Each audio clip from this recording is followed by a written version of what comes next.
Oke, selamat siang teman-teman. Jadi pada video hari ini adalah pengganti kuliah di minggu ke-8. Oke, jadi saya akan mencoba membahas kuis yang sudah teman-teman kerjakan kemarin. Silakan dicek kembali jawabannya, hopefully semuanya sudah oke. Mungkin cek posisi saja, barangkali ada 1-2 yang masih miss. Soal yang sama mayoritas akan keluar kembali di UTS ya setelah teman-teman libur Lebaran, hari Idul Fitri. Silakan dipelajari, dipastikan teman-teman sudah paham cara mengerjakannya gimana, konsepnya seperti apa gitu ya. Karena sekali lagi saya sampaikan bahwa mayoritas soal kuisnya akan muncul lagi di UTS. Oke, akan saya mulai pembahasannya.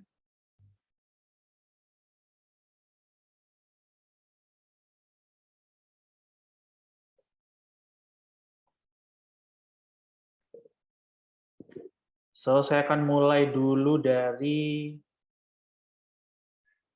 soal yang comprehension ya, deskripsi terkait pemahaman teman-teman. Oke, kita mulai. Oke, nomor 1 ya.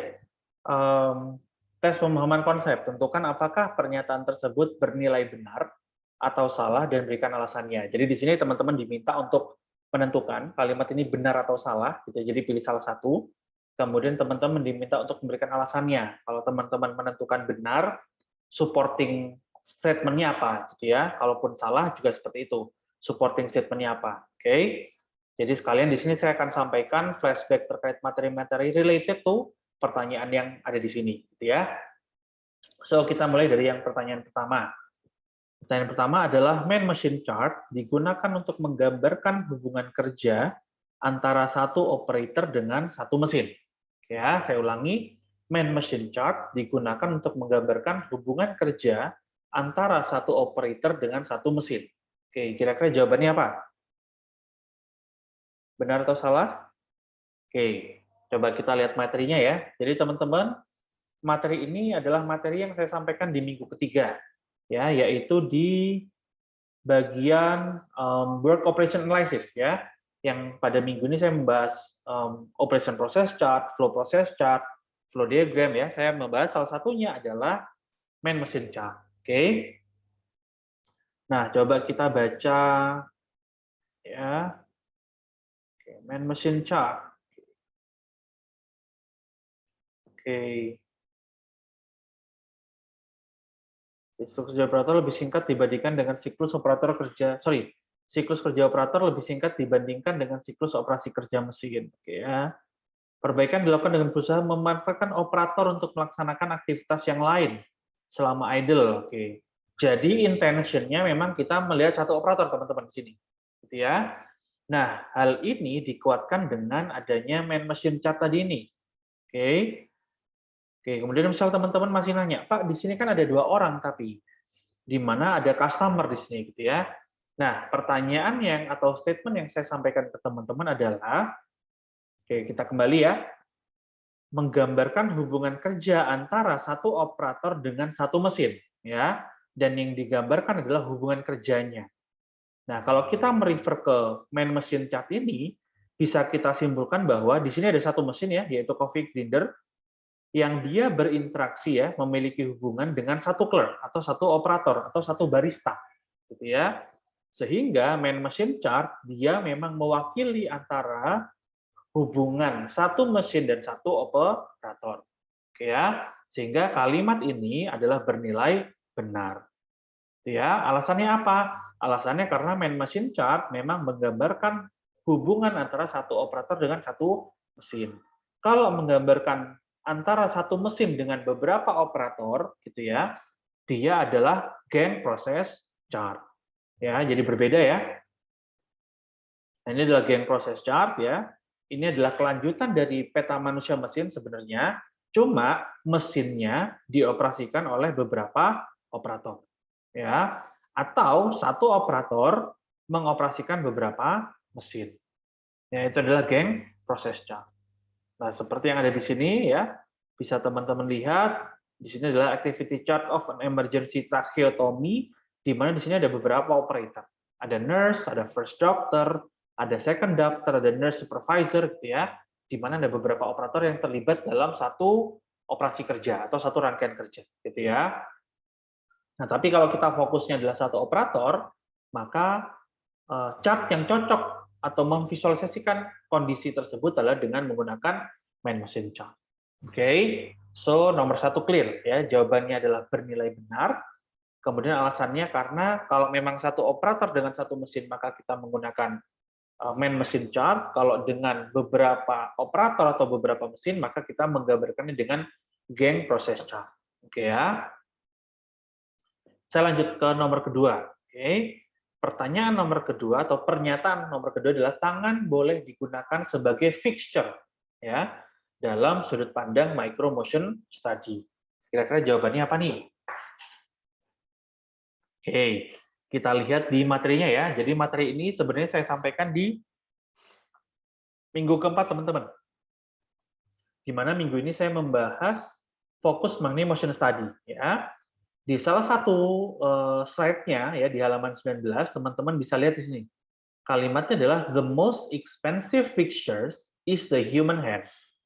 Oke, jadi fixtures yang paling mahal nilainya gitu ya, itu adalah tangan manusia.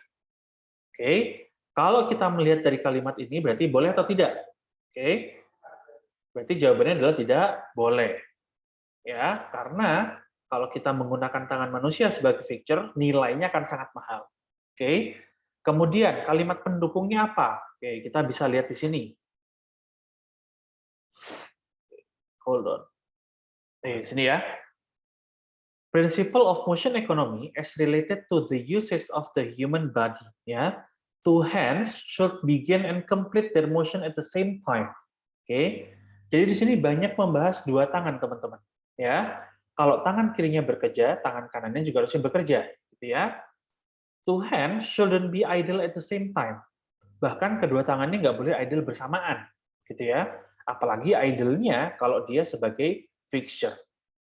Oke ya, berarti kalimat kedua ini ya, pernyataan kedua, tangan boleh digunakan sebagai fixture dalam micro motion study, maka jawabannya adalah salah ya, karena tangan tidak boleh digunakan sebagai fixture dalam micro motion study. Kalimat pertama tadi ya, kalimat pendukungnya adalah the most expensive fixtures is the human hands ya. Jadi kita harus menghindarkan sebisa mungkin aktivitas tangan kita sebagai fungsi fixture ya. Kemudian kalimat supporting yang lainnya boleh teman-teman tambahkan. Tadi misal tangan harus bergerak bersamaan, gitu ya. Bergerak as a mirror, gitu ya. Kalau satunya tangan kanan ke bagian kanan atas, maka tangan kiri harus ke bagian kiri atas, gitu ya. Jadi work as a mirror. Oke. Oke, itu tadi nomor 2. Sekarang saya lanjut ke nomor 3 ya.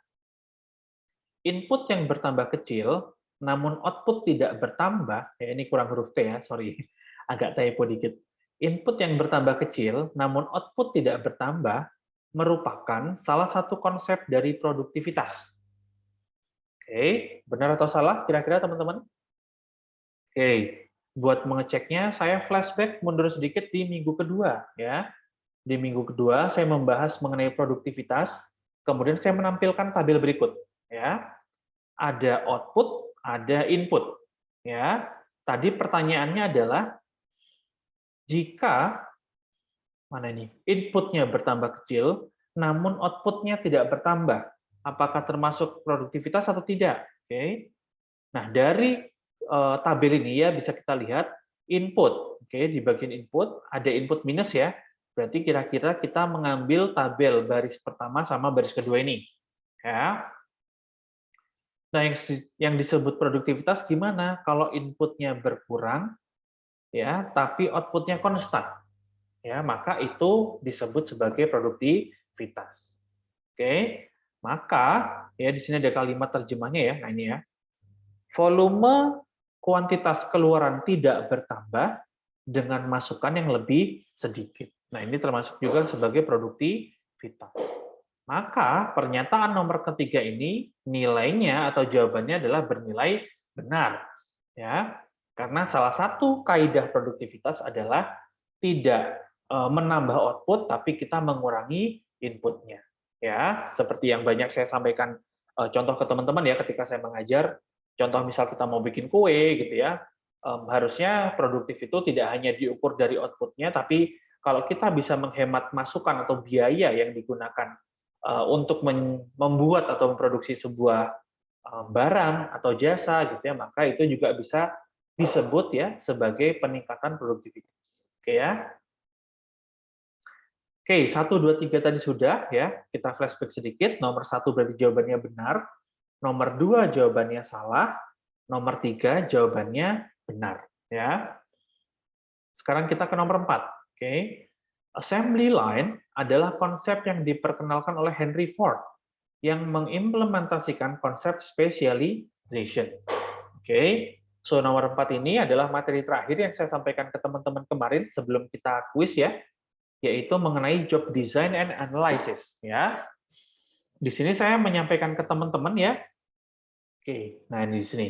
Henry Ford mengenalkan konsep mass production dan assembly line dalam proses pembuatan mobil ya. Berarti pernyataan tersebut adalah bernilai benar. Oke. Ini bisa teman-teman gunakan sebagai kalimat pendukung ya. Bisa juga teman-teman gunakan lagi di bagian berikutnya ya. Di aliran tradisional engineering atau mechanistic design, di sini saya juga sudah menambahkan ya. Henry Ford ya di sini mengenalkan assembly line atau line balancing concept di mana dia menjunjung atau mengangkat efisiensi, kemudian repetitiveness ya atau division of labors di sini diberikan dalam kurung adalah spesialisasi.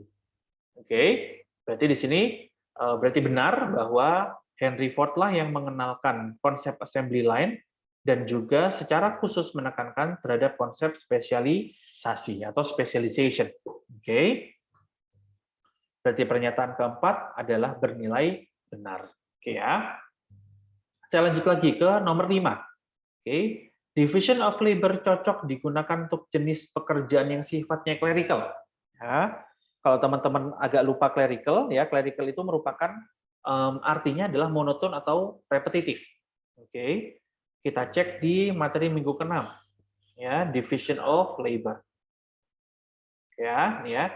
Division of labor. Penekanan terletak pada upaya membagi pekerjaan menjadi operasi-operasi singkat dan sederhana yang hanya memerlukan sedikit keterampilan.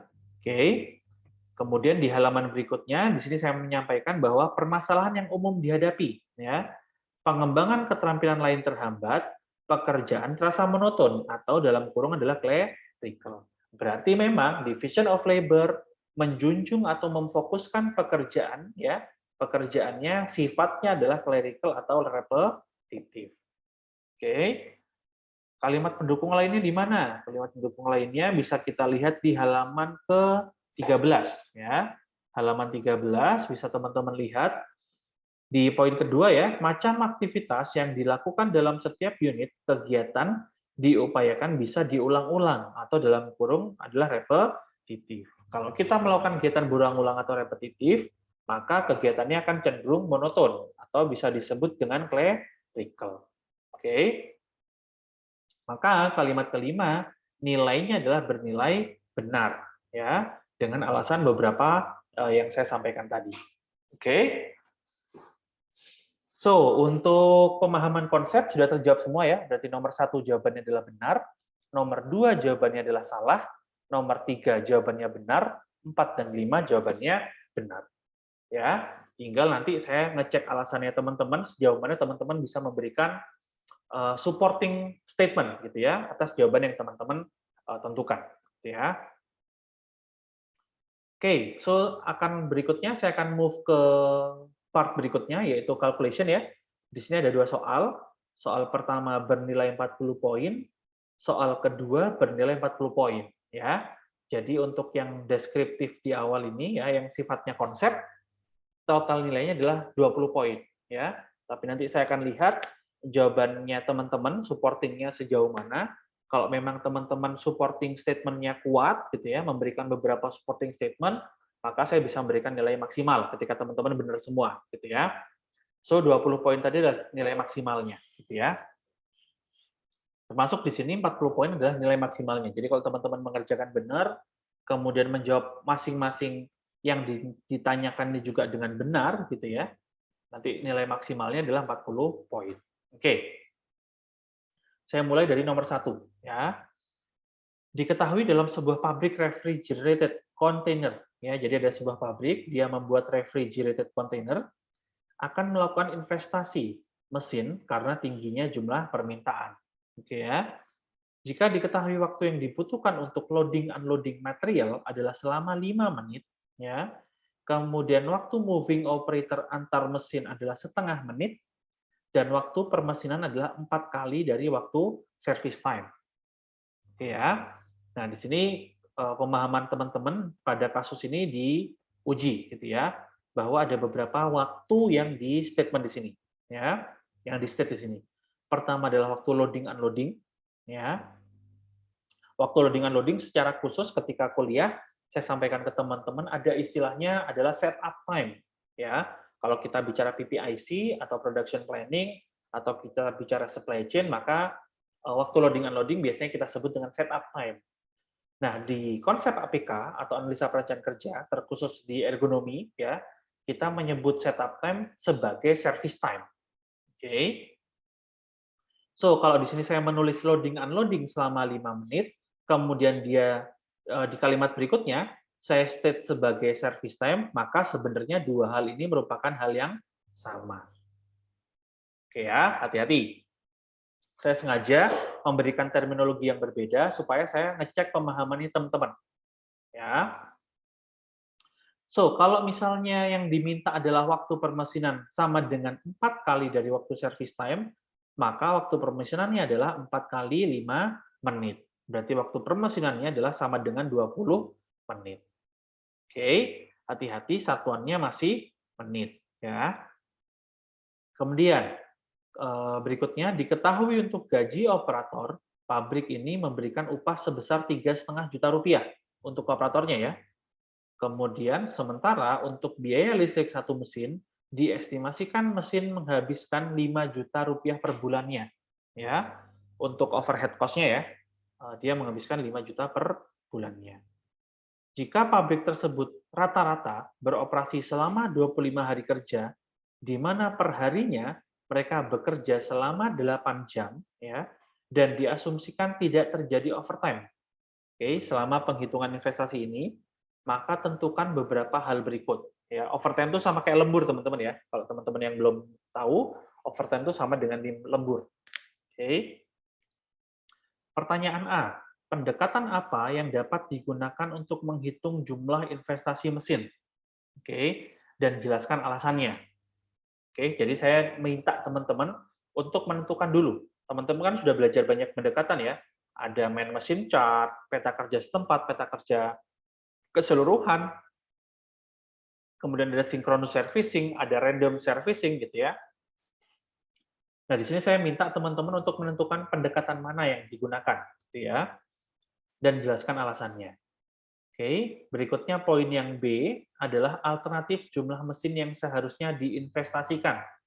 Jadi saya minta teman-teman untuk menentukan berapa jumlah mesin yang harusnya dibeli gitu ya, dan yang akan digunakan oleh satu orang operator. Berapa kira-kira? Ya. Kemudian yang kedua adalah yang C, jumlah mesin yang seharusnya dioperasikan oleh seorang operator.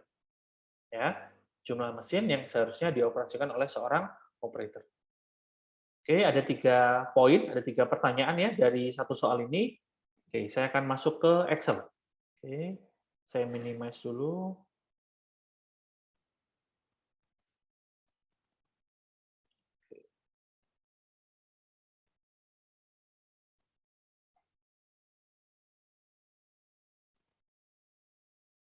Ya, saya agak kecil.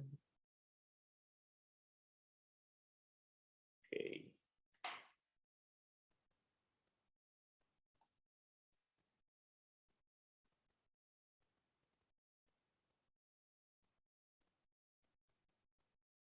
Oke, ini ya. Saya ke nomor 1 dulu. Oke, data-data yang tadi saya detailkan dulu ya, saya detailkan dulu. Ada loading unloading ya, loading unloading di sini saya simbolkan dengan huruf L, kemudian moving-nya saya simbolkan dengan huruf W ya. Kemudian machining saya simbolkan dengan huruf M. Oke. Kemudian untuk waktunya, loading unloading 5 menit, moving-nya setengah menit, berarti setara 0,5 ya. Iya benar ya, setengah menit ya, 0,5 menit. Kemudian machining-nya adalah 4 kali loading unloading-nya ya, 4 kali 5 berarti setara 20 menit. Oke. Kemudian gaji operator, saya tulis lagi di sini 3,5 juta per bulan. Kemudian gaji operatornya, ini biaya overhead ya, adalah 5 juta per bulan. Oke. Kemudian untuk operational time-nya, hari kerjanya adalah rata-rata 25 hari ya per bulan. Kemudian durasi kerjanya adalah 8 jam per hari. Kita asumsikan tidak ada overtime ya selama masa penghitungan ini. Nah, kemudian pertanyaan pertama adalah pendekatan apa yang dapat digunakan untuk menghitung jumlah investasi mesin. Oke. Nah, saya akan flashback sedikit ke materi, teman-teman. Oke. Nah, ini ya, saya sampaikan ke teman-teman, ada sebuah pendekatan yang mungkin bisa digunakan untuk menyelesaikan masalah ini, yaitu adalah synchronous servicing. Oke. Tapi saya sampaikan ke teman-teman bahwa ada satu asumsi yang perlu dipastikan, yaitu cycle time-nya atau machining time-nya, dia durasinya harus lebih panjang daripada setup time-nya. Oke. Nah, kalau teman-teman lihat di sini, setup time ya, ada blok warna ungu, kemudian ada blok warna ungu, jadi ada 2 kali setup time ya. Dia mewakili loading dan unloading gitu ya. Kemudian di tengah-tengahnya yang digambarkan dengan garis ini ya, itu adalah cycle time-nya ya, cycle time-nya. Nah, kalau kita lihat dari data yang kita punya, data loading unloading ini memakan waktu 5 menit. Oke, berarti dia sudah mencakup 2 kali setup tadi ya, atau 2 kali servis. Jadi totalnya load dan unload-nya adalah 5 menit. Oke. Kemudian machining-nya adalah 20 menit. Oke, atau cycle time-nya adalah 20 menit. Berarti dari kasus ini itu memenuhi kaidah di synchronous servicing, di mana cycle time-nya harus lebih lama atau lebih panjang daripada setup time-nya. Oke. Maka berarti kita bisa menggunakan pendekatan synchronous servicing. Ya. Kalau diminta penjelasannya apa, maka teman-teman jelaskan bahwa ada asumsi synchronous servicing yang terpenuhi sesuai dengan kondisi kasus yang sedang kita selesaikan. Ya. Oke, saya balik ke soal lagi.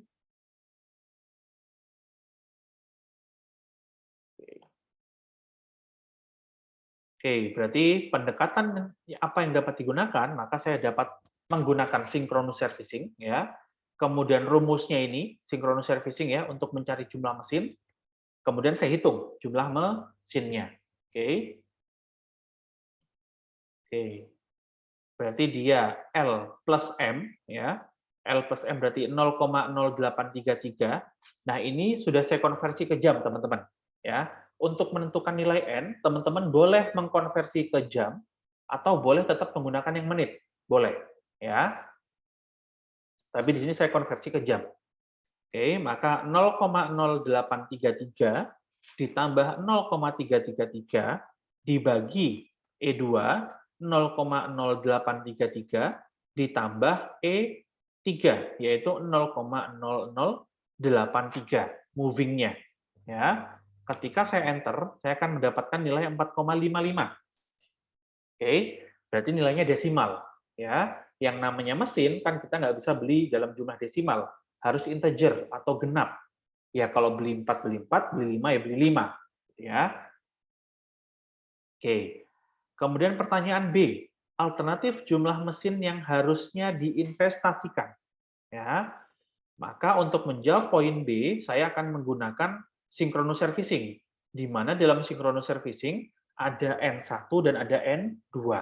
Ya, N1 itu sama dengan pembulatan ke bawahnya. Oke, berarti N1 adalah sama dengan 4, N2 pembulatan ke atasnya. Berarti N2 sama dengan 5. Hal ini dilakukan karena nilai N-nya adalah bernilai desimal. Kalau genap gimana, Pak? Kalau genap ya sudah, teman-teman tinggal pakai aja N-nya berapa, gitu ya. Sesimpel itu. Oke. Tapi karena hasil hitungannya adalah bernilai desimal, Oke, maka ya harus kita bikin dua alternatif, ada N1 dan ada N2. Oke. Pertanyaan C, jumlah mesin yang seharusnya dioperasikan oleh seorang operator. Oke, maka kita hitung. Ya, kita hitungnya berdasarkan apa? Hitungnya berdasarkan total expected cost-nya atau TEC-nya. Ya, seperti yang sudah saya sampaikan di perkuliahan waktu itu. Ya, rumusnya adalah TEC N1 sama dengan L plus M dikalikan K1 dalam kurung N1 kali K2 tutup kurung dibagi N1. Ya, kemudian saya tulis rumusnya di sini. E2 tambah E4 ya, E2 tambah E4 berarti L plus M ya. E2 tambah E4 0,0833 ditambah 0,333 kemudian dikali ya, dikali K1. Nah, K1 ini adalah biaya tenaga kerja. Oke. Karena tadi untuk waktu permesinannya, waktu moving, waktu loading unloading sudah saya konversi dalam bentuk jam, maka harus saya samakan di sini. Oke. Sehingga gaji operatornya dan biaya overhead yang tadi adalah 3,5 dan 5 juta per bulan, ya harus saya konversi dulu ke bentuk jam, oke, supaya satuan waktunya sama. Oke, cara konversinya gimana? Cara konversinya adalah 3,5 juta kita bagi dengan C10. C10 adalah jumlah hari kerjanya dalam satu bulan, oke. Kemudian saya kalikan 8, di mana satu hari kerja durasinya adalah 8 jam kerja. Oke, berarti 3,5 dibagi dalam kurung ya, C10 dikali 8, atau 25 dikali 8. Hasilnya adalah 17.500 ya per jamnya. Kemudian untuk biaya overhead, sama rumusnya, 5 juta dibagi dengan 25 hari kerjanya dikali dengan 8. Oke, biayanya adalah 25.000 per jamnya. Oke. Nah, saya balik lagi ke rumus ini ya, TEC. Oke. E2 plus E4 tadi sudah ya, L plus M, kemudian dikalikan E6, E6 berarti mewakili K1 ya. Ini ya, E6 ya, E6 mewakili K1, kemudian ditambah dalam kurung, B26 ini adalah jumlah mesin N1-nya ya. Oke, jumlah mesin N1-nya. Kemudian dikali E7. E7 adalah biaya overhead-nya. Oke. Kemudian jangan lupa hati-hati untuk kurungnya ya, untuk kurungnya diperhatikan. Dihitung jumlah kurungnya harusnya butuh berapa. Oke. Setelah dioperasikan kemudian kita bagi dengan jumlah mesin N1 ya di kolom B26. Ya. Kemudian ketika saya enter hasilnya adalah 12.240. Ya. Kemudian saya beranjak ke TEC N2 ya, total expected cost untuk jumlah mesin sama dengan 5 ya. Rumus TEC N2 adalah sama dengan L plus W ya, atau loading unloading plus moving-nya ya. Kemudian dikalikan K1 plus K2 kali N2. Jadi tidak ada pembagian dengan jumlah mesin di sini ya. Oke, rumusnya menjadi seperti ini. E2 plus E3 ya, L plus W 0,0833 ditambah 0,0083 dikalikan E6 ya. E6 itu adalah ini 17.500 K1 ya, dikali B27. B27 adalah jumlah mesin N2 yaitu sama dengan 5, kemudian dikalikan E7. E7 adalah biaya overhead-nya yaitu 25.000 per jam. Ya. Kemudian saya enter, maka teman-teman harusnya mendapatkan nilai sebesar 13.063. Oke ya. Apa sudah selesai sampai sini? Belum, ya. Maka kita harus ambil keputusan dulu. Keputusannya gimana? Kita mau follow TECN 1 atau TECN 2. Ya. Maka kita pilih karena di sini berhubungan dengan cost atau berhubungan dengan biaya, maka yang kita cari adalah biaya seminimal mungkin, semurah mungkin. Oke. Sehingga yang kita cari adalah TEC yang nilainya paling kecil di antara dua TEC ini. Ya. Sehingga bisa kita ambil TECN 1 Karena TECN1 nilainya lebih murah, yaitu 12.240, sementara kalau TECN2 nilainya adalah 13.063. Oke, karena kita ambil TECN1 senilai 12.240, maka jumlah mesin yang seharusnya dioperasikan oleh seorang operator sama dengan 4. Oke ya. Oke, sudah terjawab semua. A sudah terjawab, B sudah terjawab, C juga sudah terjawab. Sampai sini ada yang sudah oke jawabannya? Oke, hopefully oke semua ya jawabannya ya. Oke, kalau sudah oke, saya beranjak ke nomor kedua. Oke, nomor kedua. Oke, saya baca dulu ya. Jika Anda memiliki jumlah mesin yang sesuai dengan hitungan Anda sebelumnya, berarti soalnya nyambung guys, ya. Dari soal pertama nyambung ke soal kedua.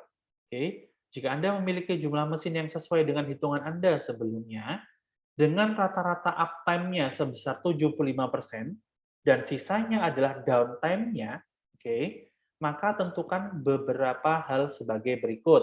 Oke. Yang A adalah yang A adalah nilai probabilitasnya untuk kondisi di atas ya. Yang B adalah proporsi machining time-nya ya. Jika waktu yang hilang dalam sehari karena hanya satu operator yang bertugas itu setara mana ya? Satu mesin rata-rata harus nonaktif selama setengah dari durasi shift kerja per harinya. Ya. Nah, di soal sebelumnya kan diketahui shift dalam satu hari kan 8 jam. Berarti kalau nonaktif selama setengah dari durasinya, berarti waktu yang hilang untuk downtime adalah 4 jam. Oke ya. Oke, saya balik ke sini. Saya pindah ke nomor kedua. Oke. Nah, berdasar jawaban nomor kedua tadi, berdasar jawaban nomor satu tadi, kan kita sudah sepakat bahwa kita mengikuti jumlah mesin sama dengan N1 atau setara 4 mesin. Ya, maka di sini sebagai data saya inputkan dulu, saya punya 4 mesin, 1 operator. Oke ya, 4 mesin, 1 operator. Kemudian untuk P dan Q-nya adalah 0,75 dan 0,25. Karena kan ini sisanya ya. Oke, sisanya adalah downtime. Berarti 1 dikurangi 0,75. Berarti Q-nya adalah 0,25.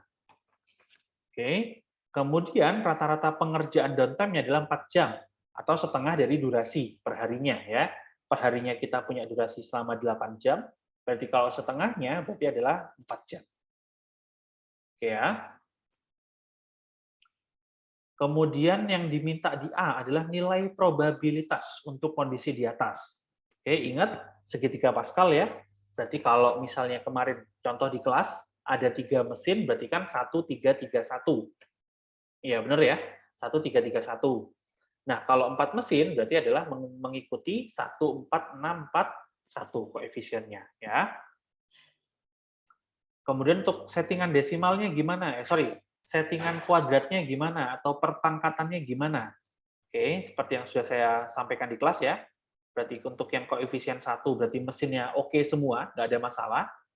Untuk koefisien 4 berarti mesinnya rusak 1. Koefisien 6 berarti mesinnya rusak 2. Koefisien 4 berikutnya adalah 3 mesin yang rusak atau 3 mesin yang down. Untuk 1 yang terakhir adalah mesinnya rusak semua. Ya. Jadi koefisiennya mengikuti 1, 4, 6, 4, 1. Oke. Saya mulai dari yang 1 di awal dulu. Di mana 4 mesin berjalan normal semua. Oke. Berarti nilai di sini adalah saya menggunakan nilai P-nya, yaitu 0,75. Oke. 0,75. Kemudian saya kalikan dengan koefisiennya, ya, berarti 0,75 kali 1, ya, kemudian pangkat 4. Oke. Hati-hati ya. Jadi yang dipangkatkan adalah 0,75-nya, bukan satunya ya yang dipangkatkan 4. Ya, hati-hati. Oke. Ntar nanti hasilnya adalah 0,316.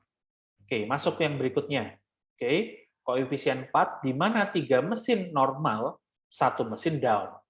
Oke, maka hitung-hitungannya adalah 0,75-nya pangkat 3, berarti karena 3 kan bisa semua. Yang rusak 1. Oke, sehingga di sini dikalikan dengan proporsi Q-nya, ya 0,25. Karena satu mesin rusak. Oke, sehingga probabilitasnya adalah 0,422. Jadi kalau teman-teman lihat di sini, probabilitas yang akan sering muncul, ya probabilitas yang akan sering muncul adalah probabilitas yang 3 mesin normal, 1 mesin down. Ya, karena dia probabilitas terjadinya adalah 42% ternyata. Oke ya. Oke. Berikutnya lanjut koefisien yang ke-6 ya, koefisien 6 mewakili kondisi 2 mesin down, 2 mesin normal. Ya. Sehingga hitung-hitungan perpangkatannya adalah oke ini ya, 0,75 dipangkatkan 2 karena 2-nya oke ya. Kemudian dikalikan 0,25 pangkat 2 juga karena 2 mesin down. Oke ya. Sehingga ketemu probabilitasnya adalah 0,211 atau setara 21%. Oke, berikutnya koefisien berikutnya ya, koefisien 4 yang kedua, dia mewakili 3 mesin down, 1 mesin normal ya. Jadi sekarang cuma 1 mesin yang berjalan normal, sisanya down semua. Oke ya. Sehingga kondisi perpangkatannya sekarang Q-nya yang dipangkatkan 3 karena mesinnya rusak 3 ya. Mesin yang normal 1, berarti pangkat untuk P-nya adalah pangkat 1. Oke, sehingga nilai probabilitasnya adalah nilainya 0,047 atau sekitar 4% ya. Kecil sekali ya. Kemudian kalau probabilitasnya mesinnya rusak semua ya, itu menggunakan koefisien 1 yang terakhir ini ya, di mana hitung-hitungannya adalah 1 dikalikan 0,25 pangkat 4 ya, 1 kali 0,25 pangkat 4. Karena mesinnya rusak semua, berarti kan asumsinya mesinnya down semua ya, sehingga dia akan mengikuti proporsi Q-nya yaitu sebesar 0,25. Kalau saya enter, nilainya adalah 0,004 atau sebesar 0,4%. Jadi kecil sekali kemungkinan 4 mesin ini rusak semua. Ya. Oke, sekarang kita sudah dapat jawaban A ya. Jawaban A sudah kita dapat. Probabilitasnya adalah sebagai berikut. Teman-teman make sure kalau dijumlahkan adalah sama dengan 1. Ya, ketika ini saya jumlahkan sama dengan 1. Berarti sudah oke. Ya, probabilitasnya sudah oke. Nah, sekarang tinggal kita cari jawaban yang poin B. Nah, ini mungkin yang agak sedikit berbeda dari contoh soal yang saya sampaikan ke teman-teman di kelas. Ya. Kalau contoh soal yang saya sampaikan di teman-teman ketika di kelas adalah asumsinya ketika ada mesin rusak 1, itu tidak ada waktu yang hilang. Karena operatornya bisa langsung melakukan servis. Oke. Ada waktu yang hilang, cuma waktunya sangat kecil. Ya, sehingga diasumsikan tidak ada waktu yang hilang. Kecuali kalau ada 2 mesin yang rusak, maka asumsinya 1 mesin ini akan down. Oke. Nah, sekarang sedikit berbeda modelnya. Ya, di sini bisa teman-teman baca, jika diketahui untuk proses repair, 1 mesin rata-rata harus nonaktif selama setengah dari durasi shift kerja perharinya. Jadi even ada 1 mesin yang rusak, ternyata ada data di mana untuk memperbaiki itu membutuhkan waktu 4 jam. Oke, jadi teman-teman nggak bisa menggunakan asumsi seperti di kelas kemarin. Ya, karena di sini ditambahkan kalimat bahwa untuk service time-nya atau untuk melakukan repair pada mesin yang sedang down itu dibutuhkan waktu 4 jam. Sehingga pembedanya di mana, Pak? Pembedanya ada di mesin pertama. Oke, kalau di contoh soal kemarin, ini nilai total jam yang hilang itu adalah sama dengan 0. Ya, tidak ada waktu yang hilang. Oke. Nah, kalau di sini kita hitung sekarang, karena ketika ada 1 mesin yang down, ya, itu membutuhkan waktu 4 jam. Ya, operator intention-nya adalah 4 jam. Sehingga perlu saya kalikan, berarti 1, karena 1 mesin yang down ya, 1 dikalikan C17 adalah probabilitasnya, dikalikan rata-rata waktu yang digunakan untuk melakukan servis, ya, yaitu sebesar 4 jam. Oke, ketika saya enter keluar nilai sebesar 1,688.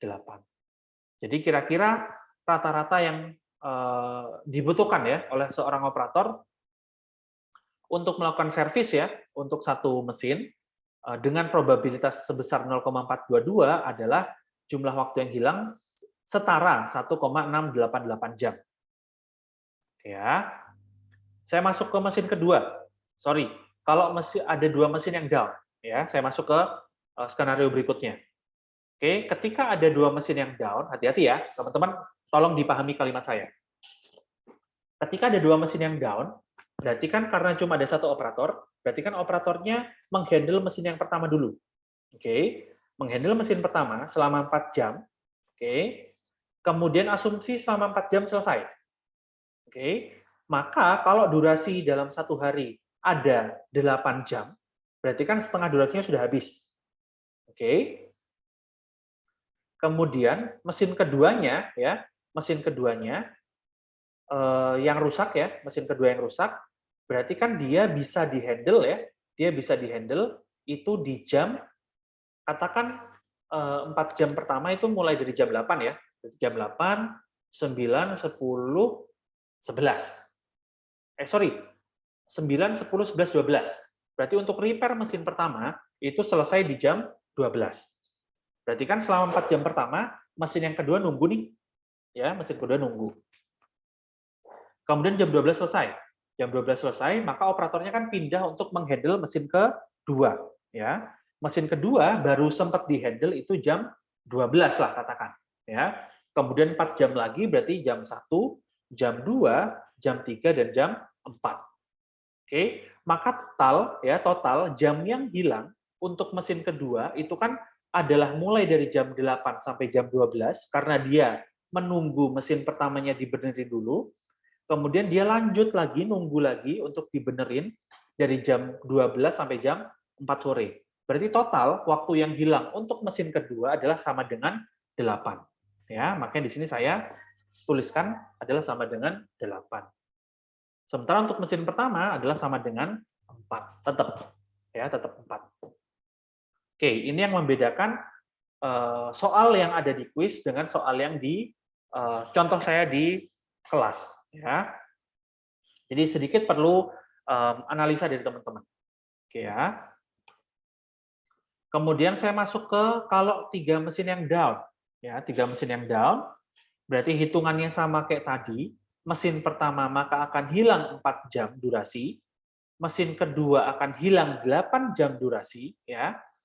Dan mesin ketiga karena di hari tersebut sudah selesai kan shift-nya, ya, maka dia harus menunggu hari berikutnya, ganti hari. Istilahnya gitu. Ya, ganti hari. Nah, di hari berikutnya mesin ketiga baru diservis di awal hari, ya.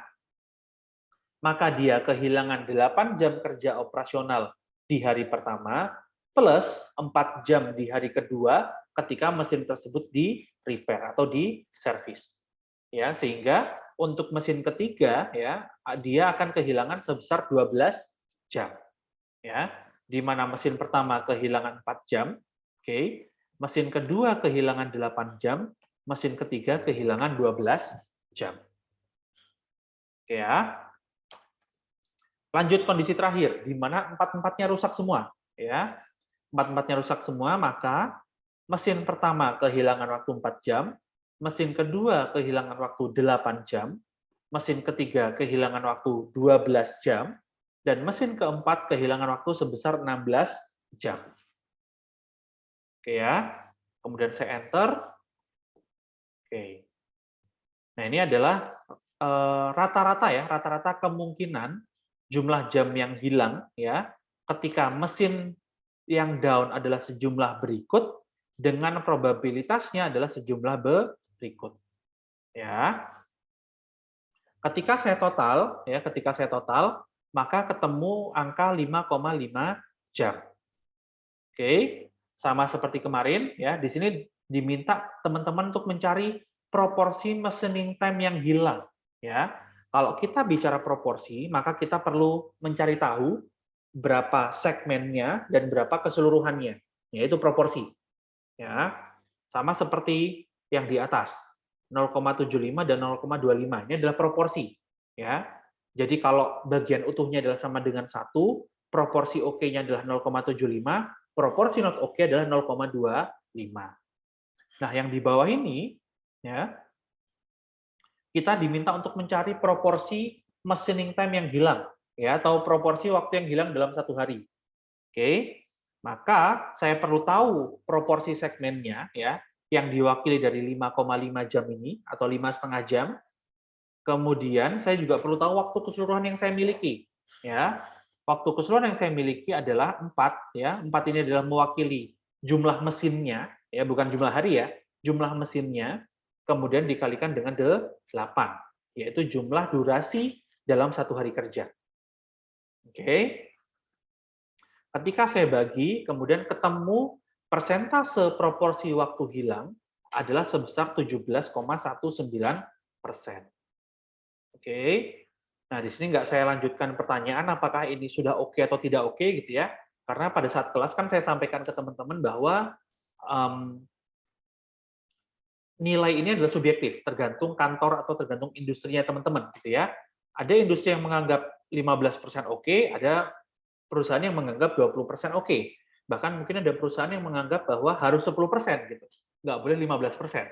Atau bahkan harus single digit mungkin, harus 9%, 8%, dan seterusnya. Gitu ya.